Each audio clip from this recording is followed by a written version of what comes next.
that's wrong with scoring, and part of it is my fault, I'm going to be honest.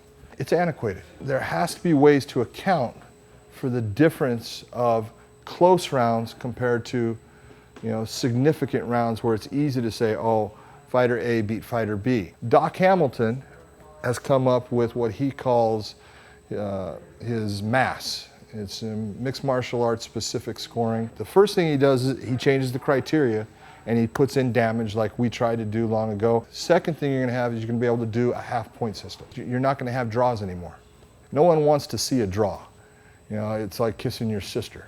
The third thing is the referee is going to be more involved in helping the judges because it's hard as a judge to see what's really going on.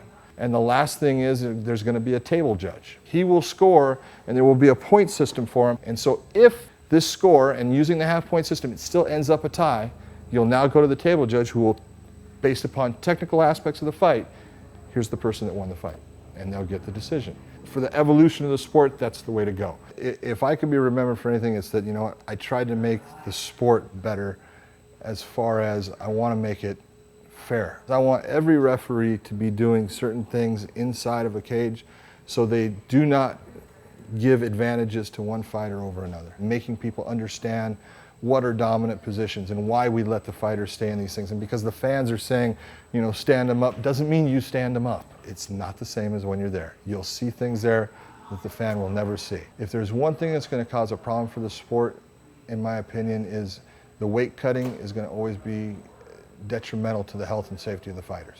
People will sit there and say, oh, that guy's not in shape. That guy's in shape. It's that he dehydrated himself so much to make weight that, yeah, he took in liquids, but his body just doesn't, put him back the right way that fast. And you see him dying out in the fight, he's dying out because of that weight cutting process. And there needs to be a way other than just a scale to come up with a number that fighter can be at and be healthy. If there was anything that I could change about, what's going on in MMA, I would make it to where all referees or all judges had to go through classes where they were put in positions where they were choked out, where they were arm barred, where they were knee barred, all these things happened to them, where they were punched in the head, where they were put in a mount position that had someone coming down and doing damage to them, so they understood what it was like. Because it's important that you know.